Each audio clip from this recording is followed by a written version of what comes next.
ഇന്ന് വളരെ ട്രെൻഡിങ് ആയി കാണുന്ന റോബോട്ടാണ് ദി വാൾക്കർ S2 എന്ന് പറയുന്ന ചൈനയിൽ സ്വയം ബാറ്ററി മാറാവുന്ന ഒരു റോബോട്ടിനെയാണ് നിർമ്മിച്ചിട്ടുള്ളത്. അതിന് പിന്നിൽ 2 ബാറ്ററികളുണ്ട്.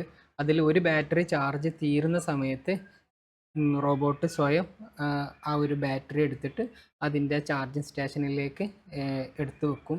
അതിനുശേഷം നിലവിലുള്ള ആ ഒരു രണ്ടാമത്തെ ബാറ്ററി കൊണ്ടാണ് ഈ ഒരു പ്രവർത്തനങ്ങൾ നടത്തുന്നത്. അങ്ങനെ സ്വയം മോണിറ്റർ ചെയ്ത് ബാറ്ററി എത്രത്തോളം ശതമാനം തീരുന്നോ ആ സമയത്തിനനുസരിച്ച് സ്വയം മാറ്റിപ്പോകുന്ന രീതിയിലാണ് ഈ ഒരു യുബിടെക് റോബോട്ടിക്സ് എന്നുള്ള കമ്പനി അവരുടെ വാൾക്കർ S2 എന്ന് പറയുന്ന റോബോട്ടിനെ ഇൻട്രൊഡ്യൂസ് ചെയ്തിട്ടുള്ളത്. സ്വന്തമായിട്ട് ഇനി നമ്മളൊരു ഹോസ്പിറ്റലിലോ അങ്ങനത്തെ ഇൻഡസ്ട്രിയിലോ ഒക്കെ ഇത്തരത്തിലുള്ള റോബോട്ടുകൾക്ക് നമ്മൾ ചാർജിങ്ങിൻ്റെ പ്രശ്നങ്ങൾ ഉണ്ടാകില്ല. അത് സ്വയം തന്നെ കണ്ടറിഞ്ഞ് മോണിറ്റർ ചെയ്ത് സ്വയം നിയന്ത്രണനായി പോകുന്ന റോബോട്ടുകൾ മാർക്കറ്റിലേക്ക് ഇറക്കാനാണ് ഈ ഒരു യുബിടെക് എന്ന് പറയുന്ന കമ്പനി ഇപ്പോൾ വന്നിട്ടുള്ളത്.